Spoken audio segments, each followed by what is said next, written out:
Hello and welcome to the first episode of Character Chronicles, a mini-series where I explain my different stories and the characters within. Today's episode is going to be focused on my Danganronpa characters, their ultimates, backstories, and more. And since this is a Danganronpa episode, I feel like there needs to be a change. There, that's better. Now, here's how this is going to work. I'm going to say the character's name and ultimate, followed by their backstory, character function, and their voice claim. While that's happening, I'm going to be playing their staple song in the background. Afterwards, I'm going to display the designs and lines from their voice claim.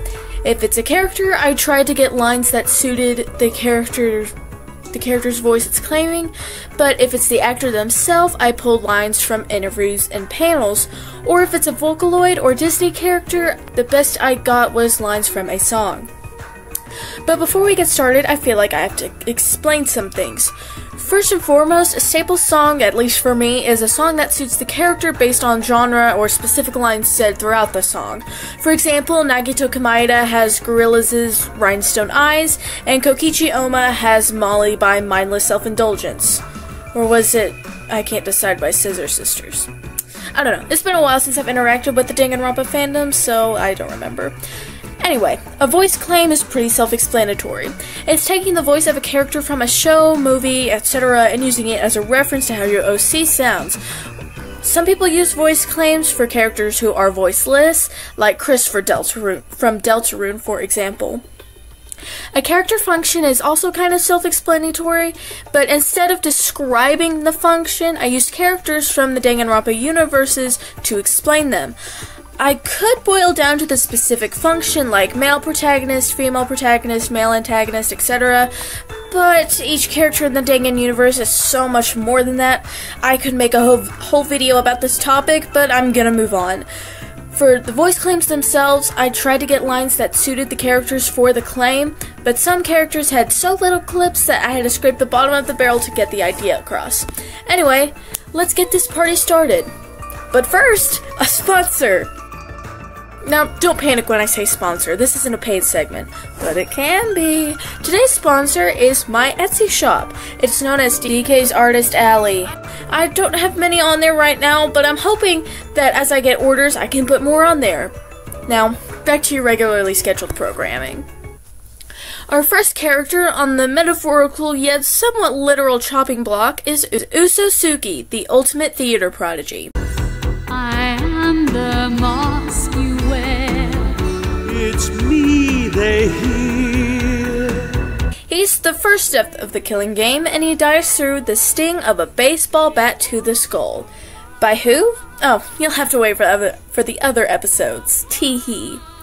His backstory is that he's from the 1600s, who performs Shakespeare plays as a hobby. He made it to the killing game through drinking bad water while backstage. Oh, by the way, they all get to Hope's Peak by dying, so keep that in mind. Uso is basically my version of Byakuya, though not as openly arrogant as he is. So initially for the voice claim, I was thinking Husker's voice pattern / cadence, but Byakuya's pitch. And both of those combined together, I realized, is basically Professor Stein from Soul Eater. Made you look. I hate to stop here, but it can't be helped. I asked them to work together and they beat each other up instead. So much for that. I know. All right, then.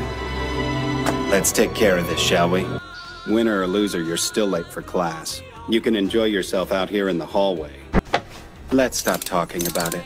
The second character in our Electric Boogaloo is Suteka Suru, the ultimate entertainer.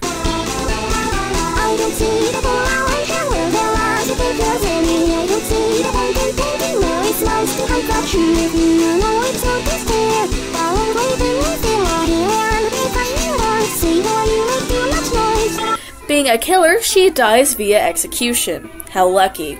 Her backstory is that she lives in the 1920s and works for the Ling Ring brothers. She gets to the killing game by getting sold to a different circus. Sue works in the same way as Miu Iruma, though not as crass. This is a common theme with the character functions, get ready. For her voice claim, I knew I needed a voice with a little bit of rasp to it, and I immediately landed on Rainbow Dash. You just pass it back to me. It looks incredible! So, from now on, I'm gonna give this thing 120%. And I expect the same from you. Seems like a bunch of boring hooey to me. Looks forward to me that none of this stuff is true. Of course I have. It's that one where, alright, you got me. Now, character number 3Z is Jiro Kinoko, the ultimate cosplayer, whose design was updated in April of 2024.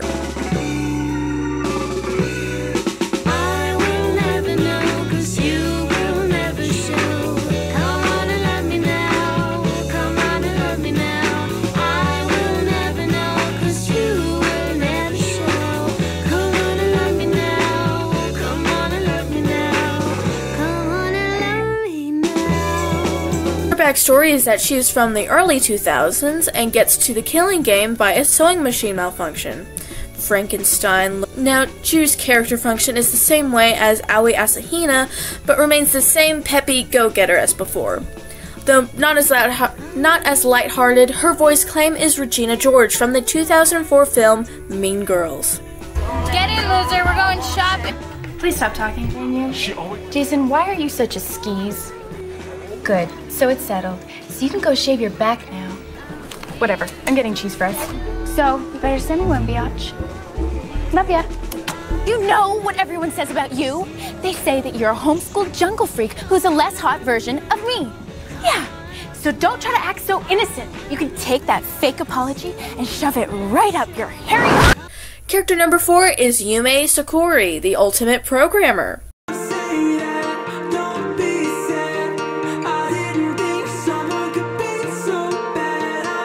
His backstory is that he is from 2050 and got to the killing game through electrocution. His character works in the same way as Gundam Tanaka, the supreme overlord of ice. They're both equally as mysterious, but has a secret soft side.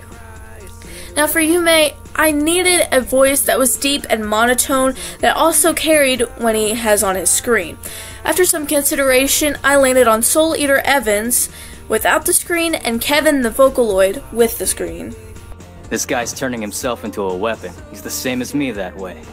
Of course, I look a lot cooler in my human form than he does. Sorry, maybe I wasn't clear the first time. I'll say it again. Huh? Why is this my fault? You're the idiot here getting mad at me for nothing. God! I seem to remember someone saying we didn't come here to sightsee. Oh, that was you. That kind of thing is only good for teachers, pets, and straight-A students. I love the fish, I think it's fun. I think that I love the fish because I think it's fun. There's lots of fish for you to catch. I think that fishing and I are just a perfect match. Character number 5 is Rezu Kaku, the ultimate playwright, whose design was updated in May of 2024.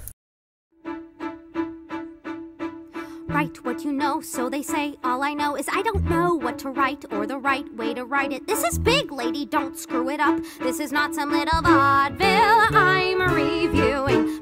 Her backstory is that she is from 1900 and worked as a paperboy but wrote as a hobby. She made it to the killing game from falling off of a paper truck. Kablooey. Her character function works in the same way as Angie Yonaga, though she's not an antagonist in that way because apparently Angie is the female protagonist of the third game.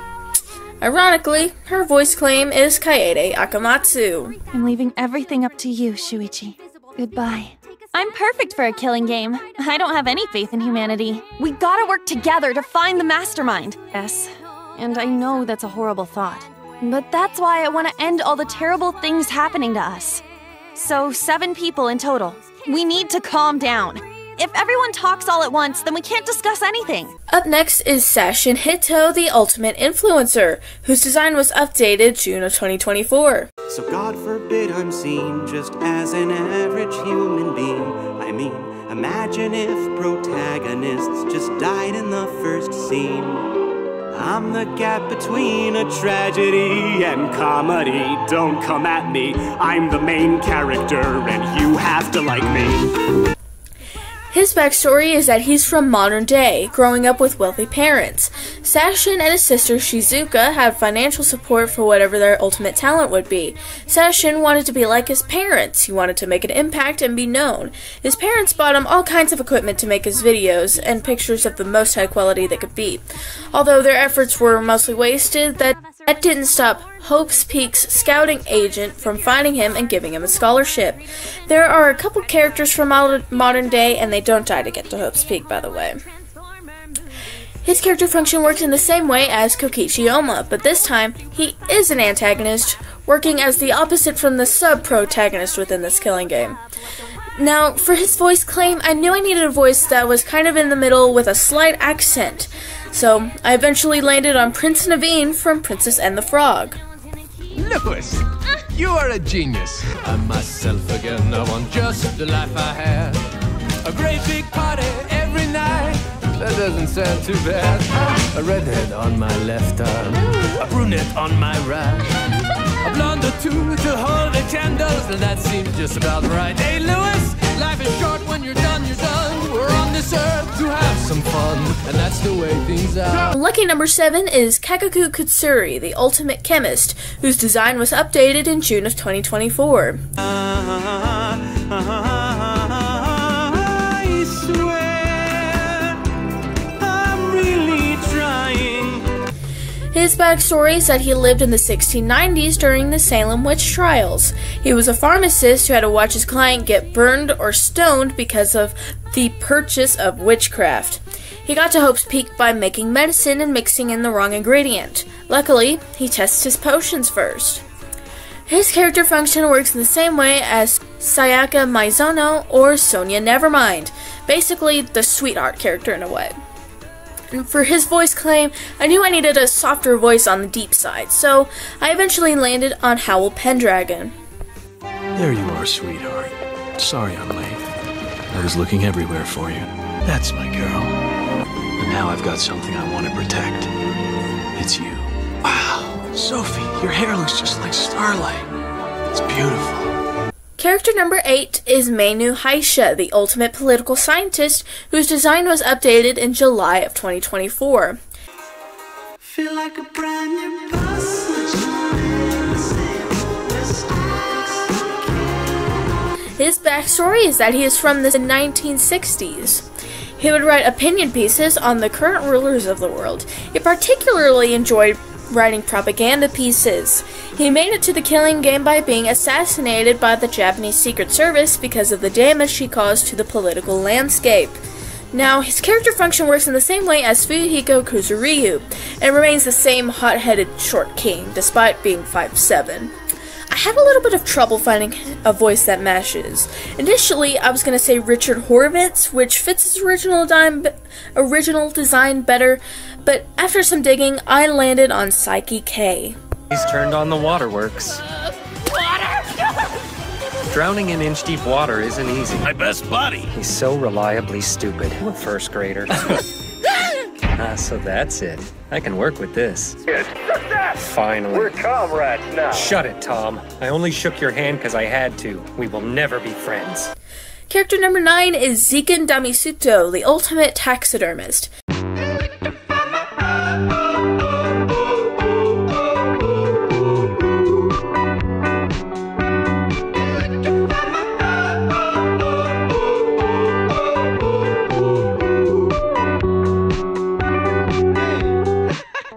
His backstory is that he's from the 1970s and has had an interest in taxidermy at a young age.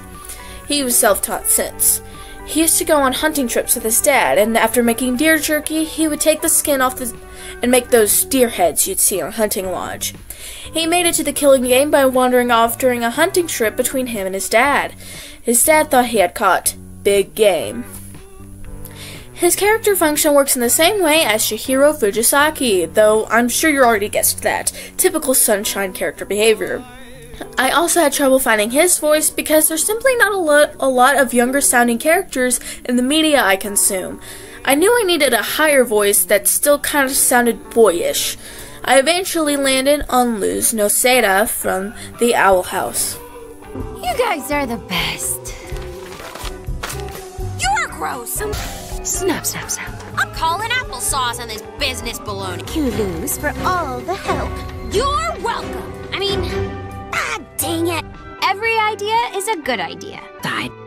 But this one says, I'm an otter with a dark side. We're finally reaching double digits. Number 10 is Omocha Mecha, the ultimate toy maker.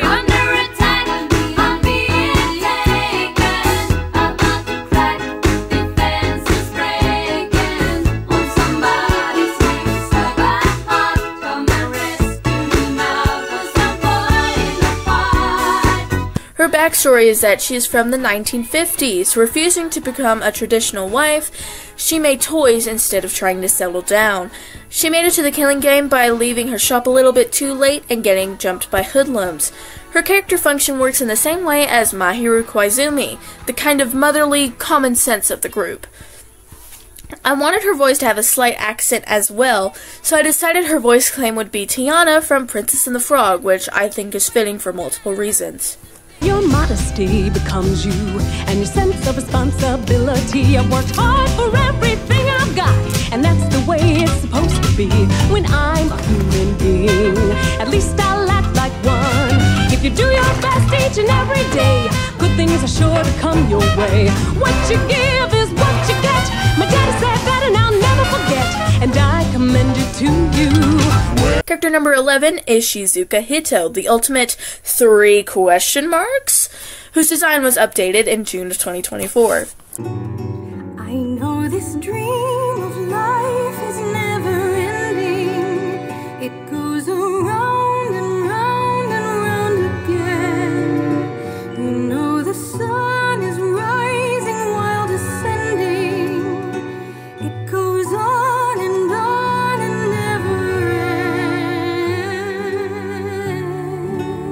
ends. Her backstory is that she's from modern day. Growing up with wealthy parents, Shizuka and her brother Sashin had financial support for whatever their ultimate talent would be. Unfortunately for Shizuka, she had too many hobbies to just pick one to flourish, so her parents bought her way into Hope's Peak despite her pleas. Her parents wanted her to study alongside her brother, helping him with his talent, although Shizuka has her own lab for her hobbies. Her character function works in the same way as Kaede Akamatsu or Chiaki Nanami, the sidekick of the protagonist, if you will. Shame Kaede died and got pushed to the side. Now, Shizuka was initially my self-insert / Sona, so I kind of wanted her to sound like me. Closest I got was Otomachi Una, the Vocaloid.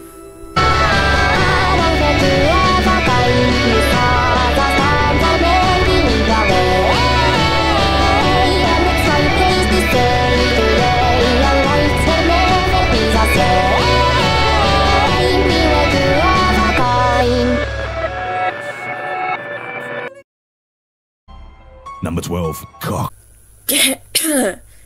Character number 12 is Tanoshiba Kyubu, the ultimate entertainer.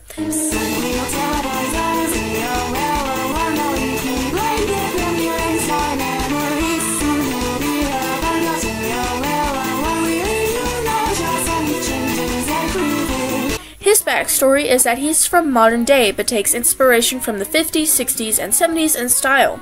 Tanoshima was a long-term student at Hope's Peak as the ultimate entertainer.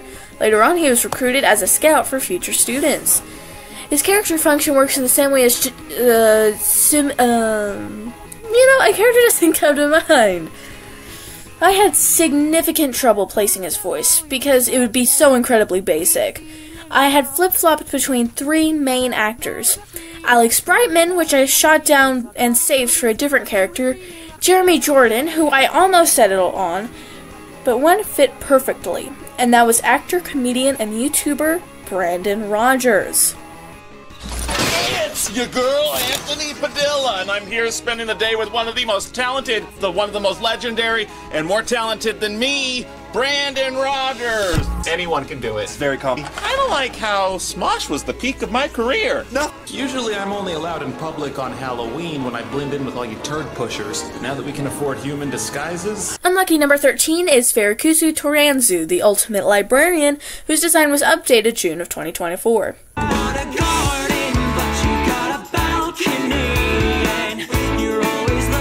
Some company. You wanna say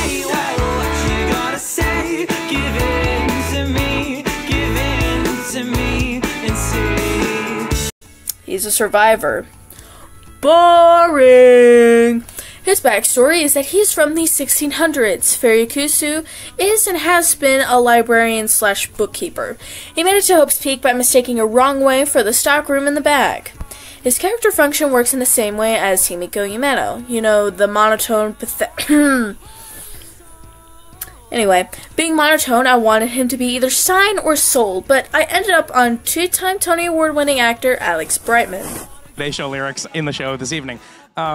It took much shorter than you'd imagine, but Eddie Perfect, who wrote the show, is still, you know, once the show opens, a lot of the creatives get to go and work on other things, and the creatives here are just so attached, and Eddie came to me and said, would you mind if we tried some new lyrics for the Today Show? And I was like, that's so Beetlejuice to tailor a song to where we're performing. So we did it, and it was essentially an entirely new song. I had about 48 hours to learn it, and then, you know, restage it and walk through the plaza. And thankfully, we have amazing stage managers who also were sort of SNLing some cue cards behind just in case, because it is live TV. So were you the first to ever do that with a performance? Yeah, I think so. Numero 14 is Dekukoa Gurin, the ultimate archer whose design was updated in June of 2024.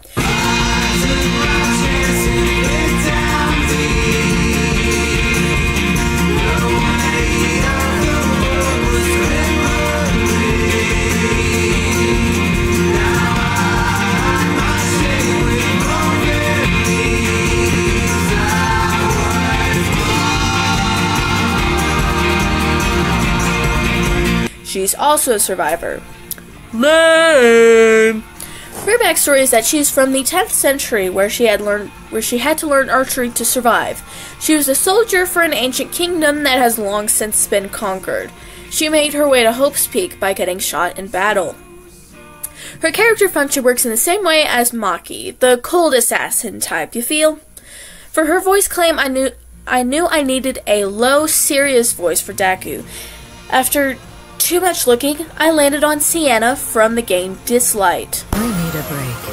Knitting sounds soothing. Understand that our work has everything to do with the fate of humanity.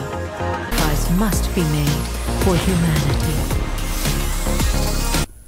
Almost done. Number 15, Burger King Foot Lettuce, Hoko Tsunachi, the ultimate comedian. Rocking this mic before electricity, way back in 1000 BCE. That's before the common era. Era. I can't be stopped. Flow so sick that it should be mopped up. She's a survivor. Again.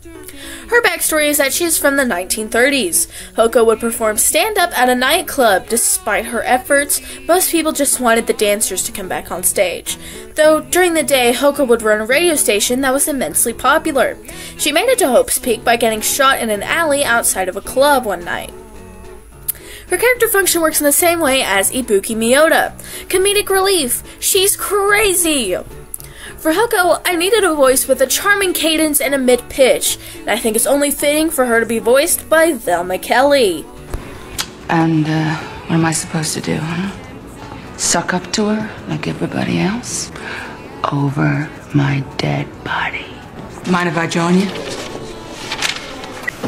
Look what some Johnny sent me. Triple cream caramels all the way from San Francisco. Hey, great mention of you on the trip today, huh? Hey, did I ever tell you you are exactly the same size as my sister? I mean, you fit into her costumes perfectly. Really? Yeah, and I was thinking, you know, with all the publicity that's piled up between us and when Billy gets us off, well, we'd be a natural to do an act together. Last but not least, number 16, and our main protagonist, Arashi Shida, the ultimate artist, whose design was updated in June of 2024. I'm not your protagonist, I'm not even my own. I don't know anything, I don't even know what I don't know. And if you look outside, you'll see disintegrating trees. The artificial way the sunlight bounces off the waxy leaves. My heart catches on every thorn. You're already halfway out the door. As expected, she's a survivor. Her backstory is that she is from the Renaissance era. She paints for chapels, temples, and the sort. She made her way to Hope's Peak by falling off her scaffolding while working on a commission. Her character function works in the same way as Shuichi Saihara or Makoto Naegi, typical protagonist. Her voice needed to match her patheticity, so high-pitched. I knew immediately who I was looking for. Erika Henningsen. Just because, I mean, I have always had a dream to be like a woodland creature animation sidekick. Like, based on all the Disney movies where everybody had a sidekick woodland creature. You nailed it! I imagine Kamiko must go into like a little like gremlin pose when she's recording. Oh god, that like hurts. That's hard to do. It hurts my neck to do. But that's what I envision. Nifties. Before today's episode execution starts, there's one more sponsor segment. This one is just a little different. My friend Sam, also known as Sir Fluffyton or Just Surf, has recently hit 215 subscribers, and I would love to see that number grow for him. So go subscribe, or I'll have to prepare an execution for you. I hope you enjoyed this episode of Character Chronicles, and be sure to be on the lookout for future episodes. The voice claims can be found in the description, along with our sponsors. I've had a lot of fun making this, so I'll be looking forward to episode 2 of season 1 of Character Chronicles, and the many more to come. Goodbye!